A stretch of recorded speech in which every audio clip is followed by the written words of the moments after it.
Welcome back to the deep dive. You brought us this really fascinating kind of high-stakes stack of sources today. It looks like they detail this volatile mix of global risks, all sort of converging right now, mid-October 2025. That's right. It's a critical moment we're seeing. Yeah, we're talking about a chip crisis that seems to have just tightened its grip, right, on global manufacturing. Yeah, especially automotive. And then there's this tentative, almost sounds desperate, diplomatic thaw happening between two major G20 nations. After a long freeze, yes. And underneath it all, this quiet but apparently building tsunami of sovereign debt sounds like it threatens to choke off fiscal stability pretty much everywhere. It's definitely a classic moment of global friction, you could say. But what's genuinely extraordinary, I think, about the material you've shared is the analytical lens being applied here. Okay. We aren't just reading the standard, quantitative risk reports from the IMF or EY, valuable as they are. This approach integrates that hard financial analysis, rigorous data science, but then blends it with ancient Eastern strategic philosophies. Okay, specifically. Specifically the Yinyang, the Book of Changes, and of course Sun Tzu's Art of War. Okay, let's unpack this, because that's quite a mix. This approach, it sounds like it treats global risk not just as a spreadsheet problem, numbers on a page, Exactly. but more as a strategic and, a behavioral challenge. Precisely.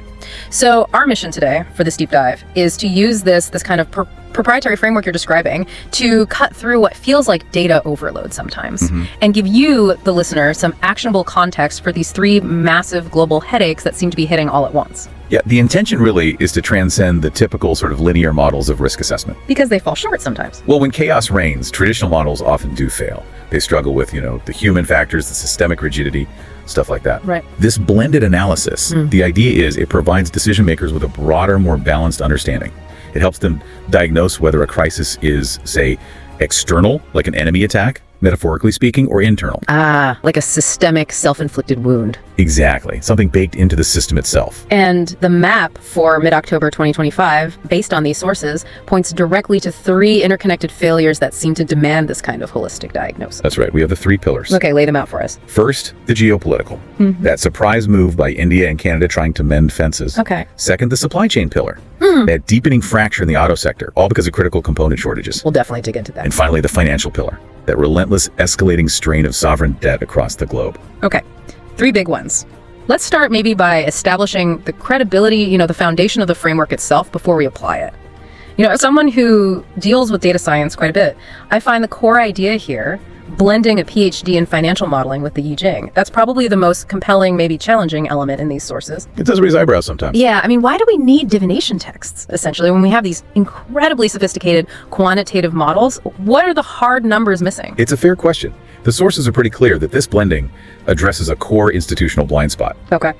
Western financial models, they're superb at measurement, right? Projection, identifying external volatility, they tell you what happened, how much money is at risk. And standard risk management. Exactly.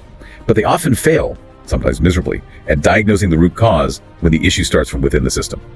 What the sources call endogenous problems. Precisely. Endogenous problems. So an endogenous problem isn't like a black swan event, something totally unexpected from outside. Yeah. It's more like a flaw that's kind of baked into the organization or the government structure itself, like maybe relying on a single supplier for something absolutely critical. That's a perfect example. Or, say, basing a country's entire fiscal structure on the assumption that interest rates will stay near zero forever. Right. Which we now know is not the case. Definitely not. These issues, they stem from failures in human behavior or strategy or leadership.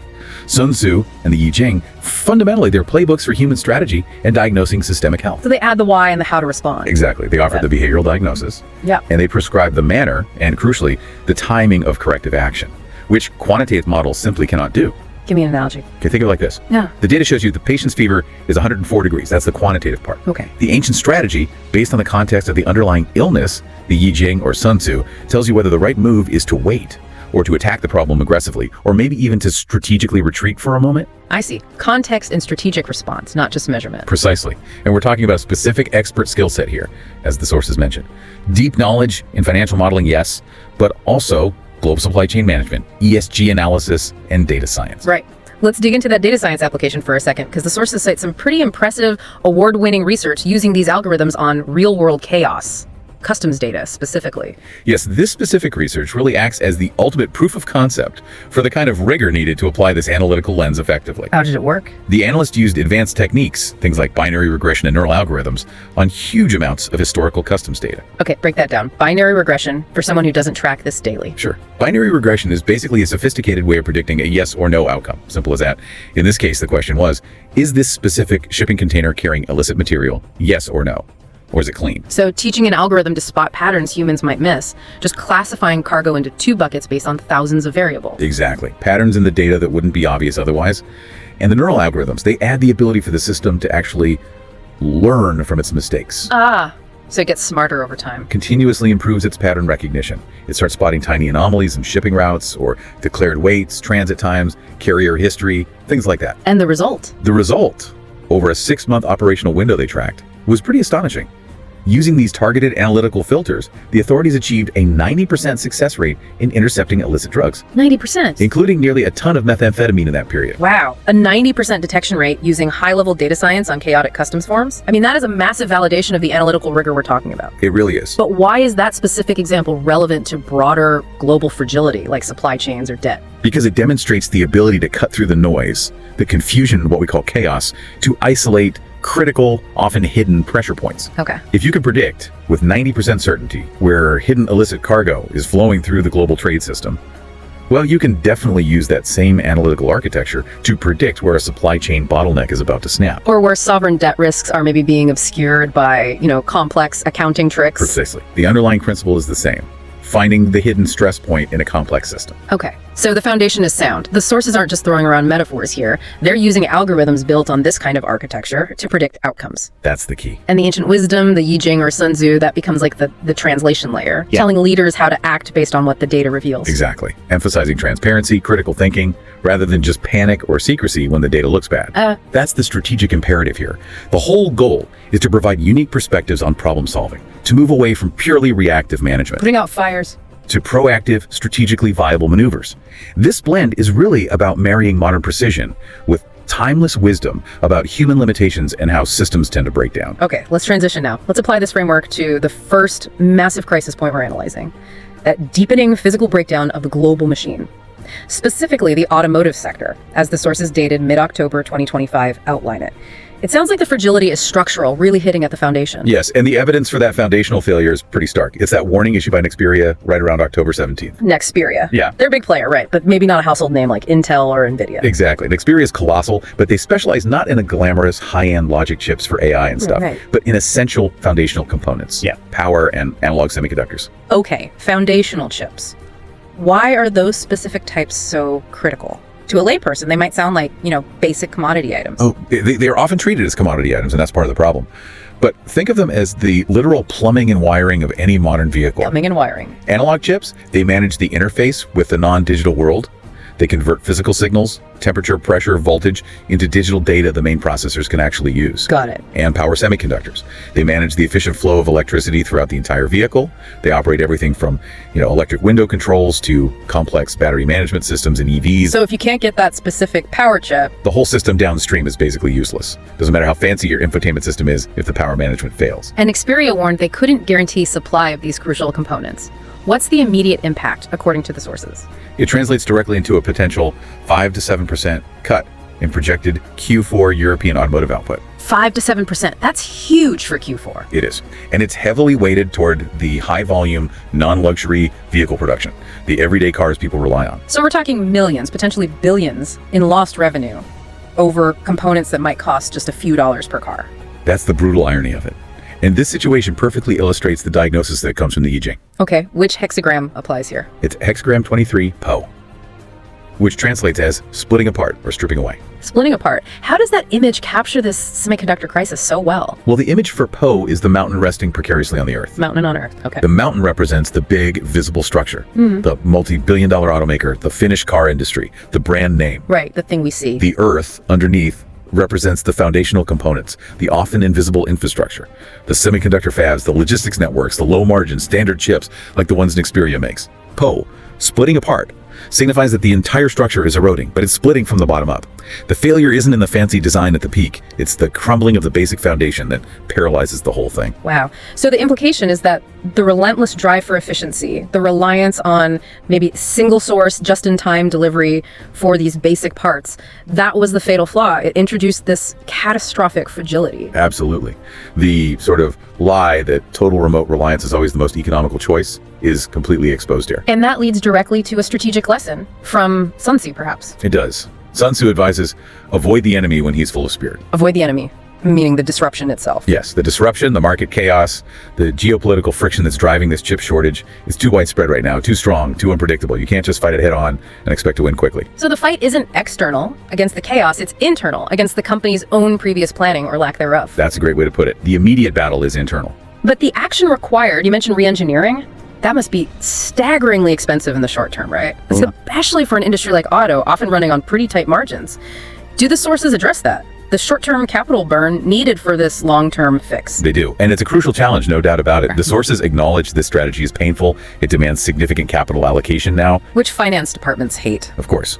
But the argument is it's the only truly viable maneuver for long-term survival. The non-traditional solution prescribed here isn't, just lobbying governments for bailouts or waiting hopefully for market equilibrium to return someday. So what is the prescribed action? It's striking directly at the organization's own weak point. It's deep dependency on these fragile, often single-sourced component selections. Meaning they have to fundamentally change what parts they use in their cars. Exactly that. Manufacturers must urgently execute re-engineering and diversification of their bills of materials, their bulbs. Okay, for the listener, a BOM, bill of materials. That's basically the recipe card for the car, right? Every single part needed. Precisely. They need to aggressively change that recipe. That means qualifying multiple suppliers for the same function, which takes time and money. Sure. Or, even more radically, redesigning entire subsystems to use different, perhaps more readily available categories of chips altogether. Moving away from component A, which might be single-sourced from a troubled region, to components B, C, and D, which maybe are multi-sourced or available more locally. Yes. And crucially, simultaneously, the strategy advises fostering localized loyalty, or even outright onshoring or nearshoring of production for critical components. So bringing manufacturing closer to home, or at least to politically stable regions. It's not just about bringing jobs home, though that can be a side benefit.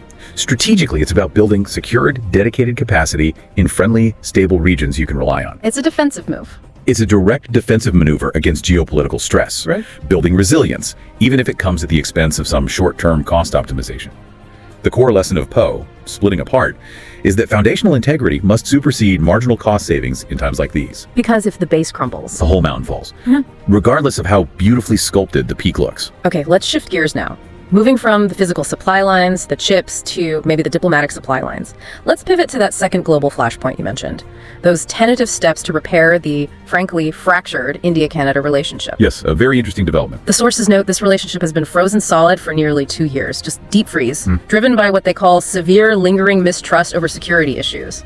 Specifically, allegations around Sikh separatist activity. That's right. This diplomatic hiatus wasn't just a cooling off, it was severe. Almost a total breakdown in high-level communications between two significant G20 nations. Yet the sources now, mid-October 2025, confirm that senior trade envoys are actually preparing for a potential resumption of high-level trade talks. That's the key word, trade. Why is that move so significant? Is it because the security issues, the core disagreements have suddenly been solved? No, not at all. The sources are clear, those underlying security issues haven't been resolved. The significance is that the cost of the standoff itself, the economic and strategic cost, has finally become intolerable for both sides. Ah, okay. So this shift away from political gridlock towards dialogue, even if just on trade, aligns with another hexagram from the Yinyang. Perfectly. It aligns with hexagram 47, kun, which translates as exhaustion or oppression, sometimes even adversity. Kun exhaustion. Tell me about the imagery there. Kun is graphically represented as a lake, but a lake without any water in it. A dry lake bed. Exactly. It symbolizes utter depletion, a situation where meaningful action has ceased because there's a lack of resources or energy,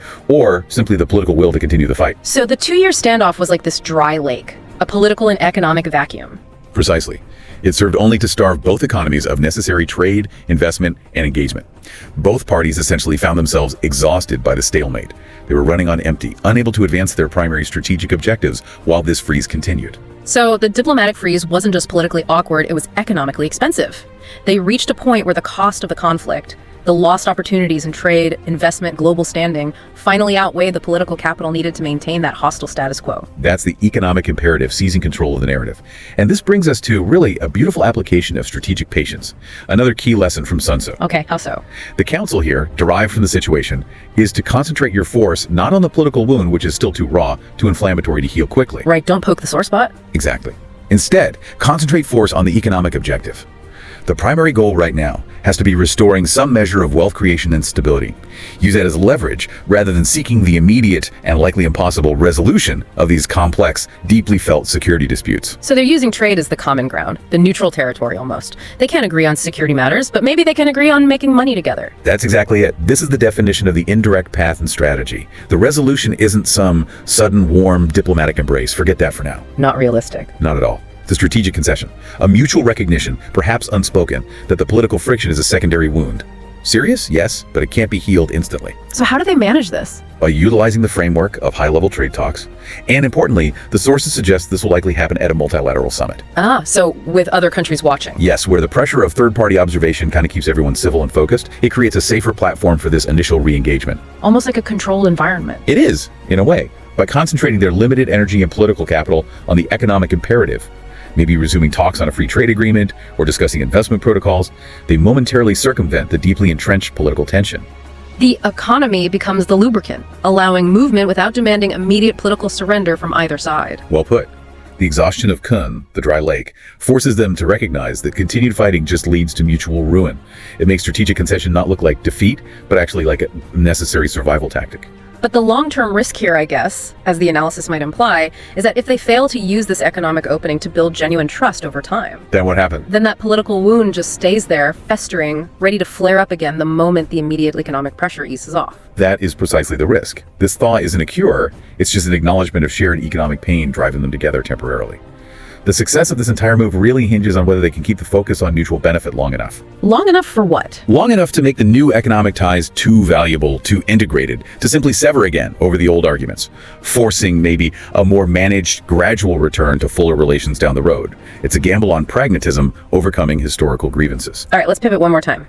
From diplomacy back to finance, but on a global scale now. Let's talk about that quiet monster you mentioned earlier, the one stalking the global financial system. Right. The strain on fiscal health worldwide. Yes, the sovereign debt issue. It's less dramatic perhaps than a chip shortage stopping a factory line, but potentially far more systemic. The sources from mid-October 2025 you mentioned, EY's geostrategic analysis, the IMF's global financial stability report, they seem to paint a pretty grim, systematic picture of rising sovereign risk. The crisis data is becoming undeniable at this point. The core problem, stripped down, is that rising interest payments are just critically straining fiscal space for governments everywhere. Fiscal space, meaning their wiggle room financially. Exactly. Their capacity to manage their existing debt is visibly shrinking. We've reached, you could say, a geostrategic tipping point. This signals higher sovereign risk across the board, tighter capital conditions for everyone, and frankly, a looming refinancing nightmare for many nations. And the why behind this? It's complex, but it stems from a fairly simple mechanic, right? Governments loaded up on massive stimulus debt during the pandemic. When interest rates were near zero, yes, the ZRRP era zero interest rate policy. Cheap money back then. But now they're forced to refinance all that maturing debt in an environment that's persistently high rate, high inflation. Exactly. And that collision, that meeting between huge legacy debt and suddenly high borrowing costs, it rapidly narrows that fiscal space we talked about. The financial breathing room a government needs. Right. The room they need to fund essential services, healthcare, education, defense, or manage new crises like climate events, or launch necessary infrastructure projects. It makes a huge difference. Think about it. It's the difference between a government spending, say, 5% of its total budget, just servicing its debt interest, versus spending 15%.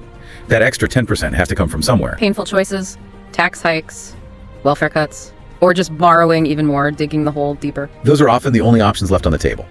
And the risk isn't just confined to the national treasuries themselves, is it? The IMF report had a crucial detail about fragility elsewhere. Yes, they confirmed that a sizable group of weak banks remains, heightening interconnection and fragility. What does that mean in practice? Okay, think of the global financial system as maybe a highly stressed skyscraper. The banks, especially the large ones, are the main supporting columns. Okay. The IMF is essentially warning that a significant number of those columns are weak. They might be over-leveraged from the cheap money era, or holding stressed assets like commercial real estate, or particularly vulnerable to localized economic downturns. Right. So, when the sovereign debt column, the government's own balance sheet starts to shake because of this refinancing strain, That instability rapidly transfers through the whole financial system. It heightens the interconnection, everyone is linked, and increases the risk of a cascade failure if one significant part gives way. So this debt strain, it's not just an economic problem, it's fundamentally an internal political crisis for governments, isn't it? Absolutely. They're being forced to choose between fiscal responsibility, trying to get the debt under control, and basically political survival. Because the medicine, austerity measures like tax hikes, spending freezes, welfare cuts, it's politically toxic. Extremely toxic. Yeah. This is the internal siege that many governments are facing right now, according to this analysis. Okay, so how does the framework, the blend of finance and philosophy, address this? Which hexagram applies to facing down austerity and potential public panic? This is where the analytical framework shifts almost entirely from pure data analysis to the realm of ethical and strategic governance. We turn to hexagram 58. It translates as the joyous, or sometimes the lake. The joyous. That sounds completely counterintuitive when we're talking about impending austerity and widespread debt panic. It does seem that way at first glance, but the image for TUI is two lakes resting one upon the other, their waters mingling. Okay. It signifies shared counsel, mutual agreement, open communication, and communal practice or understanding. The core lesson of TUI, the joyous, in a crisis like this, is that true strength and stability are not found in secret manipulation by elites or unilateral government action, or, frankly, lying to the public about how bad things are. So what is the path to stability then, according to TUI? It's found in achieving mutual agreement and fostering a shared communal purpose, even when the purpose involves facing difficult truths together. So the path isn't secretive damage control. It's actually radical communal transparency. That's the prescription. But you've hit the nail on the head with the follow-up question. Is that politically feasible in modern democracies? Don't most governments instinctively prefer to bury bad news, especially about austerity, until after the next election cycle? It certainly seems that way most of the time. And that is the ultimate strategic challenge posed by these sources, interpreted through TUI. The hexagram demands that the government treat this bitter medicine, the necessary fiscal consolidation, not as a shameful secret to be hidden, Right. but as a shared national challenge that requires open, honest discussion, engaging transparently with the citizenry, with opposition parties, even with international partners, to build genuine political consensus for the painful fiscal choices ahead. This links directly back to that timeless Sun Tzu guidance you mentioned earlier. Know the enemy and know yourself. Exactly. Applied financially in this context. Knowing the enemy means complete transparent disclosure. Put the sovereign debt figures out there. Show the future interest rate liabilities. Full open disclosure of the potential fiscal chaos if nothing changes. Okay, that's knowing the enemy, the fiscal reality. And knowing yourself. That requires an honest, brutal assessment of the political will within the government and the public's tolerance for pain. Can the leadership handle the truth? Can the public? It's a gamble on maturity, really. It is. The theory is, if the public knows the exact scale of the crisis, they may be willing to absorb the necessary short-term pain for long-term stability. But if they suspect, even for a moment, that they're being lied to or manipulated, Then the government faces panic, division, loss of trust. The internal siege becomes real. precisely. The goal then, strategically, is what Sun Tzu called a victory without fighting. A victory without fighting. The forces of public panic. Yes, a bloodless, consensual victory over fear and division. By achieving political consensus through radical transparency and appealing to a shared purpose, the government can, theoretically, restore investor confidence. Which would help stabilize their borrowing costs. Exactly. They win against financial panic not through aggressive spending they can't afford or secret backroom deals, but through honesty and demonstrated consensus. And that stability is absolutely key to preventing this fiscal strain from escalating into a full-blown political meltdown. Okay, we've covered a lot of ground. We've used this integrated framework finance, data, ancient strategy to connect three massive yet seemingly distinct global risks hitting in mid-October 2025. We have chips splitting apart at the foundation of manufacturing. Hexagram Po. We have diplomats retreating from exhaustion to find common economic ground. Hexagram Co. And we have national treasuries facing this quiet internal siege over debt, where the surprising answer seems to be joyous transparency. Hexagram 2E. Yeah, so pulling it all together, here's where it gets really interesting, right? What's the single overarching message when you connect these three threads using this lens? I think the singular unavoidable truth that emerges is this. What connects the Nexperia warning about basic chips, the India-Canada saw driven by economic pain, and the IMF's deep concerns about sovereign debt?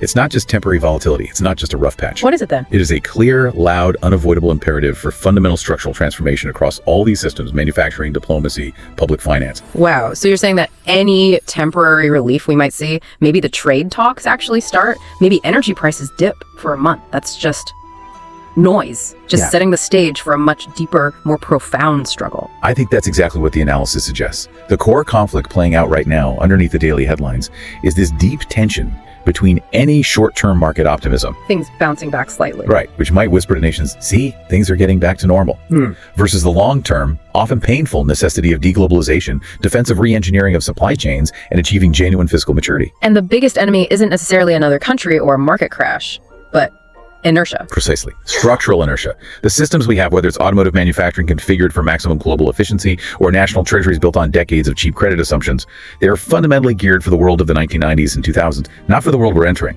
And the huge question is, can nations, can corporations truly overcome that inertia? Can they really afford to build these local, maybe redundant, resilient systems when the short-term economic incentive might still pull them back towards the cheaper but fragile remote sourcing models that caused the initial problem? That is the question of our decade, I believe. And this rigidity, this resistance to necessary change, leads us directly to the ultimate strategic warning found in the sources, interpreted through the final hexagram discussed. Okay, which one is that? Hexagram 49 Co, which translates as revolution, or perhaps more accurately, the shedding of the old skin.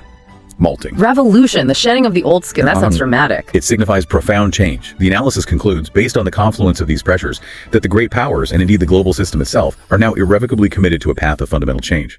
The old system, the one built on hyper-optimized global supply chains and effectively perpetual debt financing, is dying. It has to be shed. That sounds incredibly daunting. That structural necessity, the need for a complete strategic pivot across the board. Well, the message isn't necessarily one of doom, but rather one of inevitability. The choice, according to this framework, is not if this profound overhaul happens. It will happen. The choice is how it happens. So, meaning controlled or chaotic. Exactly. Will it be enacted with measured strategic leadership?